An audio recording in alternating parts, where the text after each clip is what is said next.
நேற்றைய மகாநாடு என்பது ட்ரம்ப் ஒரு கட்சி மகாநாடு என்பதை விட கனேடியர்களுக்கான ஒரு தேசிய அறிவுறுத்தல் அல்லது தேசிய தேவைக்கான மகாநாடு என்று கூறலாம்.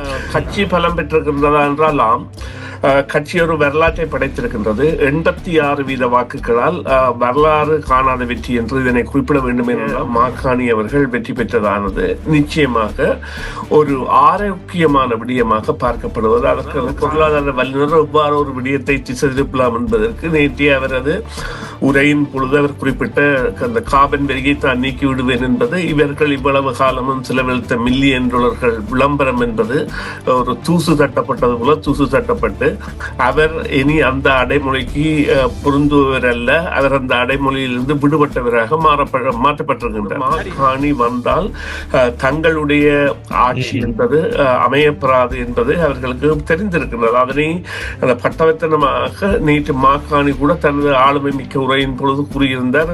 பியப்பொலிவர்களை ஒரு அதாவது அரசியல், அதாவது ஆயுள் கால அரசியல்வாதி என்று, அதாவது பாராளுமன்ற அரசியலை தனது பதவிக்காக பயன்படுத்தி வருகின்றனர். அவரெல்லாம் இந்த திட்டங்களை கொண்டு வந்து செயற்படுத்துவதற்கு அனுபவங்கள் அல்லது அது குறித்த நடவடிக்கைகள் எல்லாம் அவரிடம் இல்லை என்பதை சாதாரணமாக ஒரு கடந்து சென்றார். பியப்பொலிவிய வந்தால் மண்டியிடுவார் என்று, அதாவது டொனால்ட் ட்ரம்ப் அவர்கள் இருவரும் கன்சர்வேட்டிவை சேர்ந்தவர்கள்.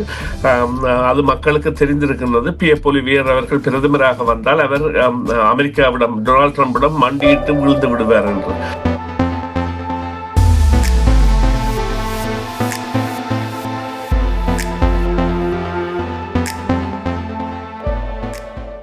FM 101.3 CMR தமிழ் FM அலைகளில் உங்கள் அனைவரையும் செய்தியின் பின்னணி நிகழ்ச்சியில் சந்திப்பதில் மிக்க மகிழ்ச்சி. சமகால முக்கிய நிலவரம் தொடர்பாக பேசுகின்ற இன்றைய நிகழ்ச்சியில் இன்று கனடாவினுடைய நிலவரம் குறித்து பேச இருக்கின்றோம். நேற்றைய தினம் லிபரல் மாநாடு நடைபெற்றிருந்தது. இந்த தேர்தல் முடிவுகள் அறிவிக்கப்பட்ட ஒரு உன்னதமான தருணமாக கனடாவினுடைய வரலாற்றில் மிக முக்கியமான மாநாடாக இந்த மாநாடு நிறைவேற்று முடிந்திருக்கின்றது. இதில் கனடிய பிரதமராக மாக்காணி அவர்கள் தெரிவு செய்யப்பட்டிருப்பதான செய்தி வெளிவந்திருப்பதோடு லிபரலை வழிநடத்தக்கூடிய ஒரு நல்ல தலைமைத்துவம் கிடைக்குமா என்ற கேள்விக்கும் பதில் கிடைத்திருப்பதாக பலரும் உற்று நோக்கி இருக்கின்றார்கள். இது குறித்து இந்த நிகழ்ச்சியில் பேச இருக்கின்றோம். கனடாவில் புதிய பிரதமராக பதவியேற்க இருக்கின்ற மாக்காணி அவர்களுக்கு இருக்கக்கூடிய சவால்கள் என்னென்ன, அதனை அவர் எவ்வாறு கையாளப் போகின்றார் போன்ற விடயங்களை பார்க்க இருக்கின்றோம். நேற்றைய கூட்டத்தில் பல முக்கியமான விடயங்கள் பேசப்பட்டதை அவதானிக்கக்கூடியதாக இருக்கின்றது. கனடாவினுடைய தேசிய உணர்வை பிரதிபலிக்கக்கூடிய ஒரு கூட்டமாகவும் அந்த கூட்டம் அமைந்திருப்பதை பார்க்கக்கூடியதாக இருக்கின்றது. இதே நேரத்தில் முன்னாள் பிரதமர் ஜான் கிரெச்சியன் அவர்கள் கலந்து கொண்டார். அவர் பல விடயங்களை குறிப்பிட்டிருப்பதோடு அமெரிக்காவினுடைய ஏகாதிபத்திய தன்மைக்கான ஒரு பதிலையும் அவர் ஒரு வார்த்தையில் வழங்கியதை பார்க்கக்கூடியதாக இருந்தது. எவ்வாறு ஜஸ்டின் ட்ரூடோ அவர்கள் டொனால்ட் ட்ரம்ப் அவர்களை அவர் எடுக்கின்ற நடவடிக்கைகள் ஒரு முட்டாள்தனமான முடிவு என்று கூறினாரோ அதற்கு இணையாக ஜான் கிரெச்சியனும் முன்னாள் பிரதமர் என்ற ரீதியில் அவருடைய கருத்தை வெளியிட்டிருக்கின்றார். இது கனடாவினுடைய ஒற்றுமையை பிரதிபலிக்கின்ற ஒன்றாகவும் பார்க்கப்படக்கூடிய நிலையில் இப்பொழுது கேள்வி கன்சர்வேட்டிவ் கட்சியினுடைய ஆதரவு நிலை என்பது எவ்வாறு செல்ல போகிறது என்ற ஒரு கேள்வியை இந்த விடயம் ஏற்படுத்தி இருக்கின்றது. லிபரல் தலைமைத்துவம் தன்னுடைய கட்சியை தக்க வைத்துக் கொள்ளுமா? கனேடிய பிரதமராக ஜஸ்டின் ட்ரூடோ பதவியிலகியதை தொடர்ந்து யார் தலைமையை ஏற்பார் போன்ற பல கேள்விகளுக்கான ஒரு முற்றுப்புள்ளி வைக்கப்பட்டதாக பார்க்கப்படுகிறது. இப்பொழுது சுரேஷ் தர்மா அவர்கள் எங்களோடு இணைந்திருக்கின்றார். அவரை சந்திப்போம். வணக்கம் சுரேஷ். வணக்கம் ராம். வணக்கம் நேயர்களே. ஆமாம், பல விடயங்களை இந்த நிகழ்ச்சியில் பேசலாம். லிபரலினுடைய தலைமைத்துவம் என்பது கேள்விக்குறியான நிலையில் தற்போது நேற்று நடைபெற்ற தேர்தல் முடிவுகளை அறிவிக்கின்ற மாநாடு என்பது என்ன செய்தியை உலகுக்கு சொல்லி இருக்கின்றது? இந்த கட்சி வலுப்பெற்றிருக்கிறதா? கட்சி பலம் பெற்றிருக்கின்றதா என்றால் கட்சி ஒரு வரலாற்றை படைத்திருக்கின்றது. 86% வாக்குகளால் வரலாறு காணாத வெற்றி என்று இதனை குறிப்பிட வேண்டும் என்றால் கடந்த காலங்களில் இடம்பெற்ற தேர்தல்கள் எல்லாம் 2ஆம் 3ஆம் முறைக்கு கூட வாக்குகள் எண்ணப்படுவதான சந்தர்ப்பம் இருந்தது. அதற்கான காரணம் வெற்றி பெறுகின்ற ஒருவர் 51% வாக்குகளை பெற வேண்டும். இம்முறை 2 வேட்பாளர்கள் முன்னிலைப்படுத்தப்பட்டிருந்தாலும் கிறிஸ்டியா ஃப்ரீலாண்ட் மற்றும் மாக்காணி மாக்காணி அவர்கள் எடுத்த எடுப்பிலேயே முதல் தடவையே 86% அல்லது 86% வாக்குகளை கவர்ந்ததானது பலரையும் ஆச்சரியப்பட வைத்தது என்பது முக்கியமான காரணம். அதற்கான காரணம் கிறிஸ்டியா ஃப்ரீலண்ட் ஒரு அரசியல் அனுபவம் மிக்க கடந்த காலங்களில் அரச ஒரு அமைச்சராக இருந்து அவர் செய்த செயல்பாடுகள் என்பவற்றை புறம் தள்ளி ஒரு பொருளாதார நிபுணராக அல்லது மத்திய வங்கி ஆளுநராக கனடாவின் மத்திய வங்கியிலும் அதே நேரம் இங்கிலாந்து மத்திய வங்கியிலும் ஆளுநராக பணியாற்றிய அரசியல் அனுபவம் இல்லாத ஒரு 59 வயதுடைய முன்னாள் பிரதமர் ஜஸ்டின் ட்ரூடோவுக்கு பொருளாதார ஆலோசகராக சில காலம் பணியாற்றிய மாக்காணி அவர்கள் வெற்றி பெற்றதானது நிச்சயமாக ஒரு ஆரோக்கியமான விடயமாக பார்க்கப்படுவது. அதற்கான காரணம் டொனால்ட் ட்ரம்ப் அவர்களுடைய அல்லது அமெரிக்காவினுடைய போக்குக்கு எதிரான நிலைப்பாடுகளை, பொருளாதார வலுவை இவரால் சாதாரணமாக எட்ட முடியும் என்கின்ற நம்பிக்கை என்று சொன்னால் 2008 ஆண்டு ஒரு பெரிய பொருளாதார சரிவு ஏற்பட்டு அமெரிக்க பங்கு சந்தை மற்றும் வீட்டு சந்தைகளில் எல்லாம் பல பாதிப்புகள் ஏற்பட்ட பொழுதும் அந்த நேரத்தில் கனடாவை அவ்வாறான ஒரு நிலைக்கு செல்லாமல் பார்த்தவர் என்கின்ற ஒரு அதாவது பிரதிமை அல்லது ஒரு பெருமை இவருக்கு சேர்க்கப்பட்டிருந்தது. அதே போல என்கின்ற இந்த ஐரோப்பிய ஒன்றியத்திலிருந்து பிரித்தானியா வெளியேறுகின்ற பொழுது சுமார் அங்கே ஒரு 9-10 ஆண்டுகள் அவர் பணியில் இருந்த காலத்தில் இவர் அழைக்கப்பட்டார். விசேடமாக அங்கு அழைக்கப்பட்ட பொழுது எதிர்பார்க்கப்பட்ட பொருளாதார நெருக்கடி ஏற்படாமல் அதனை இலகுவாக கடந்து செல்கின்ற நிலையை, அதாவது அந்த கூட்டமைப்பில் இருந்து வெளியேறிய போது எவ்வாறு பிரித்தானியாவிற்கு ஒரு எதிர்பார்ப்பு கூறப்பட்டது என்றால் பிரித்தானியா பலத்த பொருளாதார நெருக்கடியை சந்திக்கப் போகின்றது ஏனென்று சொன்னால் ஐரோப்பிய ஒன்றியம் என்கின்ற ஒரு பாரிய அமைப்பில் இருந்து தனித்து செல்கின்றது. ஒரு வங்குரோத்து நிலையில் இருந்து மீட்டெடுத்த பெருமை அவரை சாரும். அப்படியா? ஆமாம், வங்குரோத்து நிலையிலிருந்து மீட்டெடுத்தார் என்று கூட சொல்லலாம். அந்த நிலையில் இப்பொழுது அமெரிக்காவின் பொருளாதாரத்தை சார்ந்து நிற்கின்ற கனேடிய பொருளாதாரம் என்பதை எவ்வாறு அவர் மீள திசை திருப்ப போகின்றார் என்பதற்கான ஒரு கட்டியம் கூறுகின்ற வரவாக இது பார்க்கப்படுகின்றது. இது உண்மையிலேயே இந்த லிபரல் கட்சி அங்கத்தவர்களின் ஆரோக்கியமான செயற்பாடுகளை காட்டுவதாக அல்லது அவர்களின் ஒரு தலைமை தேவையான செயற்பாடு, அதாவது ஜஸ்டின் ட்ரூடோவிற்கு இணையான ஜஸ்டின் ட்ரூடோ அவர்கள் நேற்று பாராட்டப்பட்டார்கள். அவருடைய தலைமை என்பதை மிகவும் கனதியாக பார்க்கப்பட்டது. எனவே அவ்வாறான ஒரு தலைமை தேவை என்பதற்கான அணிகூறலாகவும் அதே நேரம் கன்சர்வேட்டிவ் கட்சியை ஒரு படுபாதாள சரிவு நிலைக்கு தள்ளக்கூடிய நிலை என்று சொன்னால் இந்த தேர்தலின் பொழுது மாக்காணியை பிரபலியப்படுத்தியவர்கள் யார் என்றால் கன்சர்வேட்டிவ் கட்சி. நீங்கள் எந்த ஒரு சமூக வலைத்தளத்தையோ அல்லது எந்த ஒரு ஊடகத்தையோ நீங்கள் திறந்தால் கூட ஒரு செய்தி படிப்பதற்காக முதல் வருகின்ற அந்த விளம்பரமாக கார்பன் டாக்ஸ் காணி என்கின்ற இவர்கள் 30 செகண்ட் விளம்பரம் பல மில்லியன்கள் செலவழித்து போடப்பட்டிருந்தது. சரி, இந்த கார்பன் டாக்ஸ் காணி என்று வருகின்ற பொழுது நேற்று அவருடைய உரையில் அவர் கார்பன் டாக்ஸை நீக்குவது தொடர்பாக ஒரு விடயத்தை குறிப்பிட்டிருக்கின்றார் அல்லவா? இது அவர்கள் விளம்பரப்படுத்தியதற்கு எதிராக எடுக்கக்கூடிய ஒரு நடவடிக்கையாகவும் அதற்கு ஒரு முற்றுப்புள்ளி வைக்கக்கூடிய அவர்கள் எடுத்த இந்த முயற்சி என்பது வீண் போகத்தக்க வகையிலான ஒரு பிரதிபலிப்பாகவும் பார்க்கவில்லையா நீங்கள்? அதைத்தான் கூற வருகின்றேன் ராம். என்னன்னு சொன்னால் ஒரு பொருளாதார வல்லுநர் எவ்வாறு ஒரு விடயத்தை திசைதிருப்பலாம் என்பதற்கு நேற்றைய அவரது உரையின் பொழுது அவர் குறிப்பிட்ட அந்த கார்பன் வரியை தான் நீக்கி விடுவேன் என்பது இவர்கள் இவ்வளவு காலமும் செலவழித்த மில்லியன் டாலர்கள் விளம்பரம் என்பது ஒரு தூசு தட்டப்பட்டது போல தூசு தட்டப்பட்டு அவர் இனி அந்த அடைமொழிக்கு பொருந்துவர் அல்ல, அவர் அந்த அடைமொழியிலிருந்து விடுபட்டவராக மாற்றப்பட்டிருக்கின்றார். சரி, இந்த தலைமைத்துவத்திற்கு அவர் வருவதற்கு எதிர்க்கட்சிகள் செய்த பிரச்சாரம் ஒரு காரணமாக அமைந்ததாக நீங்கள் பார்க்கவில்லையா? என்றால் அவருடைய பெயர் குறிப்பாக பாமர மக்கள் மத்தியில் அந்த அளவுக்கு தெரியாத நிலையில் விளம்பரங்களின் ஊடாக மாக்கானே என்று அறிவிக்கப்படுகின்ற பொழுது அவர் ஏதோ ஒரு விடயம் இருப்பதாக பலரும் நினைத்திருக்கின்றார்கள் அல்லவா? அவருடைய பெயர் இப்பொழுது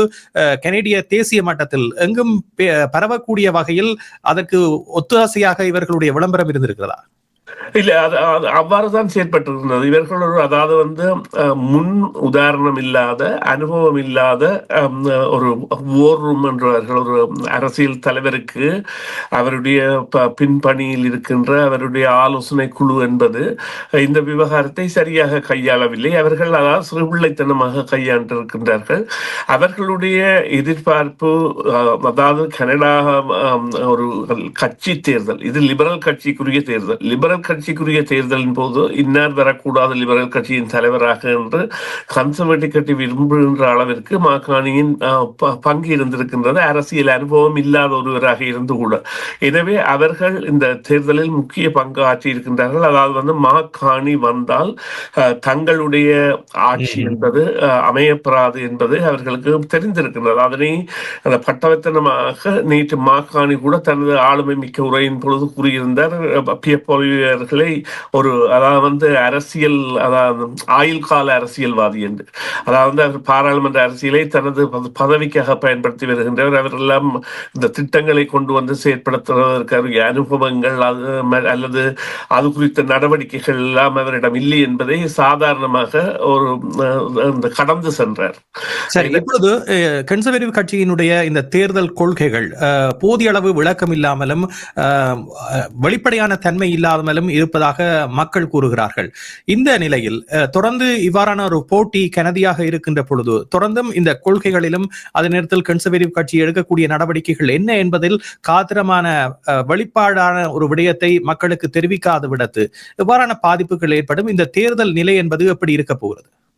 இல்ல இது அதை நாங்கள் இந்த ஜீன் கிரச்சன் நேற்று பேசிய பொழுது குறிப்பிட்ட விடயங்கள், நீங்கள் அவருடைய பேச்சை பார்த்தீர்களானால் ஒரு முன்னாள் பிரதமராக இருந்து அரசியலில் பல காலம் இருந்து இப்பொழுது 92 வயதை அடைந்திருக்கின்ற முன்னாள் பிரதமருடைய பேச்சு மிகவும் ஆளுமை மிக்கதாகவும் அதே நேரம் விடயங்களை தொட்டு சென்றதாகவும், அதே நேரம் அவர் அமெரிக்கா குறித்த விவகாரத்தில் அவர் கையாண்ட வார்த்தை பிரயோகங்கள் அல்லது முன்னுதாரணங்கள் எடுத்த முன்குதாரணங்கள், அதாவது மேன்ஹாட்டன் கப்பல் 1969 ஆண்டு இடம்பெற்ற விவகாரம் அல்லது இப்பொழுது சில 10 ஆண்டுகளுக்கு முதல் பில் கிளின்டனின் ஆட்சி காலத்தின் பொழுது வான்கூவர் அதாவது வந்து கடல் பிரதேசத்தில் இவர்கள் அலாஸ்காவுக்கு செல்வதற்கான பாய்ப்பை மேற்கொள்வதற்காக தாங்கள் மேற்கொண்ட நடவடிக்கைகள் என்பவற்றை எல்லாம் கூறி எவ்வாறாக நட்பு ரீதியில் கதைத்தோம் என்று கூறிவிட்டு அவர் ஒரு விடயத்தை கூறியிருந்தார். பியப்பொலிவிய வந்தால் மண்டியிடுவார் என்று. அதாவது டொனால்ட் ட்ரம்ப் அவர்கள் இருவரும் கன்சர்வேட்டிவை சேர்ந்தவர்கள். அது மக்களுக்கு தெரிந்திருக்கின்றது. பியப்பொலிவியர் அவர்கள் பிரதமராக வந்தால் அவர் அமெரிக்காவிடம் டொனால்ட் ட்ரம்பிடம் மண்டியிட்டு விழுந்து விடுவார் என்று. அவ்வாறான ஒரு சிறுமைத்தனமான பார்வைக்கு பியப்பொலிவியர் அகப்பட்டிருக்கின்றார். அதற்குரிய முழு முதல் காரணம் டொனால்ட் ட்ரம்ப் அவர்கள் தான். டொனால்ட் ட்ரம்ப் அவர்கள் 2 விடயத்தை பியப்பொலிவியரை நோக்கி செய்திருக்கின்றார். ஒன்று, தனது நடவடிக்கைகள் மூலம் பியருடைய ஆளுமை அல்லது அவர் இருந்த எதிர்பார்ப்பை ஆட்டங்காண செய்தார் என்றால் மக்களுக்கு சாதாரணமாக தெரிந்த விடயம் என்னவென்றால் பியர் வந்தால் நிச்சயமாக இந்த விடயத்தில் தங்களால் கனடாவால் வெற்றி பெற முடியாது. மறுபக்கமாக அவர் ஒரு மெகா போய், அதாவது மேக் அமெரிக்கா கிரேட் அகெயின் என்கின்ற அந்த செயற்பாட்டுக்கு உரியவர் அல்ல என்பதையும் சொல்லியிருந்தார். இந்த இரண்டையும் சொல்லியிருந்த பொழுதும் இந்த லிபரல் கட்சியின் முன்னாள் பிரதமர் இந்த லிபரல் கட்சி எவ்வாறு இறையாண்மைக்கும் சுதந்திரத்துக்கு நேற்று பார்த்தீர்களானால் இது ஒரு விடுதலை போராட்ட கால உரை போன்றுதான் அனைவருடைய உரையும் இருந்தது.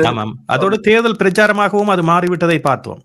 ஆமாம், தேர்தல் பிரச்சாரமாகவும் விடுதலை ஒரு போராட்ட காலத்தில் எவ்வாறு செயற்பட வேண்டும் போன்ற செயற்பாடுகளை, அதாவது வந்து நாங்கள் கனடாவை விட்டுக் கொடுக்க மாட்டோம், கனடா அமெரிக்காவுடன் இணையும் என்பது கனவு, அதை மாக்காணி கூட தெளிவாக சொல்லியிருந்தார். இப்பொழுது மாக்காணி ஏற்படுத்தி இருக்கின்ற பயம் என்னவென்றால் இவர் அனுபவங்களின் மூலம் பெற்ற அறிவு என்பது எவ்வாறு கனடாவை ஒரு அதல பாதாள பொருளாதார வீழ்ச்சி கீழ் அது செல்ல போகின்றது என்ற பொழுது அதாவது மீட்டெடுத்தவர் என்கின்ற பெருமை உள்ளதோ அதே போன்று எவ்வாறு இங்கிலாந்து விவகாரத்தில் செயற்பட்டாரோ அதே போன்று இப்பொழுது கனடாவின் பொருளாதார விவகாரத்தில் கனடாவின் பொருளாதாரத்தை மற்ற தேசங்களை நோக்கி நகர்த்துகின்ற செயற்பாட்டுக்கு சரியான நபராக அடையாளம் காணப்பட்டிருக்கின்றார். எனினும் இங்கே 2 விடயங்கள் இருக்கின்றன.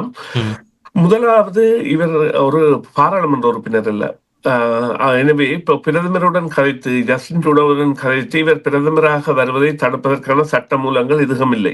பிரதமராக வரலாம். ஆனால் பிரதமராக வந்தவுடன் இவர் ஒரு இடைத்தேர்தலை எங்கேயாவது அறிவித்து அல்லது வருகின்ற ஒரு இடைத்தேர்தலில் போட்டியிட்டு அதன் மூலம் வெற்றி பெற வேண்டிய தேவை இருக்கின்றது. மற்றது இவருடைய அரசியல் அனுபவம், ஆளுமை, பொருளாதார ஆளுமை மற்றும் அவருடைய அனுபவம் என்பது வேறு, அரசியல் அனுபவம் என்பது வேறு. அரசியல் அனுபவம் எவ்வாறு இருக்க போகின்றது என்பது இரண்டாவது. மூன்றாவது விவகாரம், அந்த கன்சர்வேட்டிவின் வாக்கு வங்கிகளாக இருக்கின்ற மாகாணங்களை இவர் ஆட்டம் காண வைப்பார். ஏனென்றால் இவர் பிறந்த இடம் நார்த் வெஸ்ட் டெரிட்டரியாகவும் வளர்ந்த இடம் அல்பர்டா மாகாணமாகவும் இருப்பதால் அல்பர்டா தான் கன்சர்வேட்டிவின் இந்த உறுதியான தளம். அங்கே லிபரலின் செல்வாக்கை உயர்த்த போகின்ற ஒருவராக இவர் கருதப்படுவார். எனவே இது ஒரு பலமான, அதே நேரம் ஒரு அரசியல் அனுபவம் இல்லாத ஒருவரின் வருகைக்கான களமாக இது மாறுகின்றது. சரி, இப்பொழுது காலம் இவ்வாறான ஒரு விடயத்தை தந்தாலும் தேர்தல் உடனடியாக அறிவிக்கப்படுவது நல்லது என்று பலரும் குறிப்பிடுகிறார்கள். காரணம், ஏற்கனவே கருத்து கணிப்பில் லிபரல் முன்னேறி கொண்டு வருகின்ற நிலையில் லிபரல் தனக்கு இதனை சாதகமாக பயன்படுத்த வேண்டும் என்றால் தேர்தல் உடனடியாக அறிவிக்கப்பட வேண்டும் என்ற ஒரு விடயம் இருக்கிறது. எவ்வாறான வகையில் இதனை கையாள்வார்? இந்த பதவிக்காலம் முடியும் வரைக்கும் காத்திருப்பாரா அல்லது உடனடியான தேர்தலுக்கு அவர் அறிவிப்பு வெளியிடுவாரா?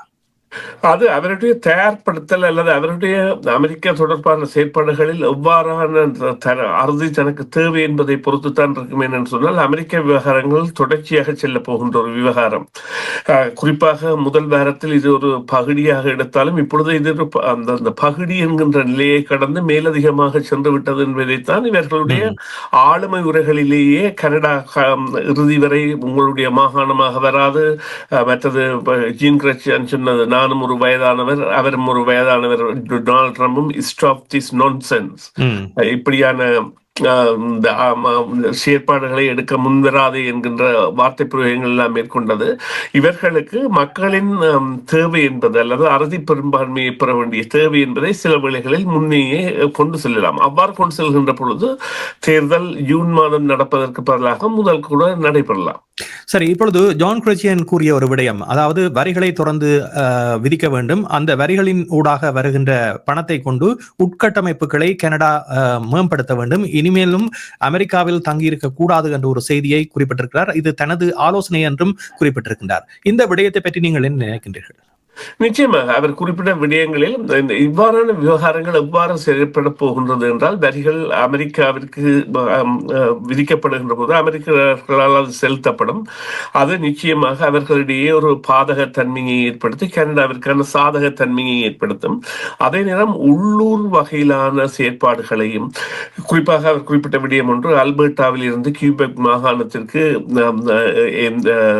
நேச்சுரல் கேஸ், அதாவது எரிவாயு எடுத்து செல்வதற்கான குழாய்களை அமைக்கும் திட்டம் என்பது, அவ்வாறான திட்டம் அமைக்கப்படும் என்றால் பல ஆயிரக்கணக்கானவர்களுக்கு உடனடியாக வேலைகள் கிடைக்கும். அதாவது ஓட்டோ இண்டஸ்ட்ரி, இரும்பு தொழில்களில் உள்ளவர்கள் அந்த வேலைகளில் ஈடுபடுவார்கள். எனவே இந்த அதாவது வரி விதிப்பின் மூலம் ஏற்படுகின்ற பாதிப்புகளில் பலவற்றை கடக்கலாம் போன்ற விடயங்களை கூறியிருக்கிறார். இவ்வாறான திட்டமிடல் செயற்பாடுகள் என்பன மாக்காணி அவர்களுக்கும் அவர் சார்ந்த குழுவிற்கும், அவருக்கென்ற ஒரு குழு இருக்கும், அவர்களுக்கும் இது இவ்வாறான செயற்பாடுகள் இருக்கும். எனவே இவ்வாறான நடவடிக்கைகள் மூலம் கனடாவை நிரந்தரமாக ஒரு வித்தியாசமான கோணத்தில் செல்ல வைப்பதற்காக, அதாவது அமெரிக்காவில் தங்கி இருக்க தேவையில்லை என்பதற்காக அவர் 1780 ஆண்டுகளில் இடம்பெற்ற நிகழ்வுகளை கூட அங்கே உதாரணமாக காட்டியிருந்தார். எவ்வாறு கியூபெக் மக்களை அழைத்த பொழுது அமெரிக்க போராட்டத்தில் ஈடுபடுகின்ற பொழுது அவர்கள் நன்றி நாங்கள் வரவில்லை என்று கூறியதும், பிறகு லூசியானா மாகாணத்தில் இருந்த பிரெஞ்சு மொழி எவ்வாறு காணாமல் போனதும் என்றது போல பல, அதாவது நேற்றைய மகாநாடு என்பது ட்ரம்ப் ஒரு கட்சி மகாநாடு என்பதை விட கனேடியர்களுக்கான ஒரு தேசிய அறிவுறுத்தல் அல்லது தேசிய தேவைக்கான மகாநாடு என்று கூறலாம். அவர்கள் தலைவரை தெரிவு செய்வதற்காக அதனை நடத்தி இருந்தாலும் அவர்கள் அங்கே பகிர்ந்த விடயங்கள் என்பன மிகவும் கனதியானவை, ஆழமானவை, அறிவுபூர்வமானவை. எவ்வாறு கனடா நகர்ந்து செல்ல வேண்டும் என்பதற்கான தேவை எங்களுக்கு இருக்கின்றது என்பதை மக்களுக்கு மக்களுக்கு தெரியப்படுத்துவதாக அமைந்திருந்தது. அவ்வாறான ஒரு நிலையோ அல்லது அவ்வாறானது ஒரு உரையோ அல்லது அவ்வாறான ஒரு செயற்திட்டமோ இல்லாத கட்சியாக கன்சர்வேட்டிவ் கட்சி இருப்பது என்பது கவலை தருவதாக இருக்கின்றது. என்றால் அவர் ஜீன் கிரச்சான் கூறியது பொழுது பியர் பொலிவியர் ஒரு வாழ்க்கை கால அரசியல்வாதியாக தனது வருவாய்க்கான நபராக தன்னை காட்டுவதற்கான காரணம் அவர் திட்டங்கள் எதனையும் அறிவிக்காமல் இருக்கின்றார் என்கின்ற விடயம்தான்.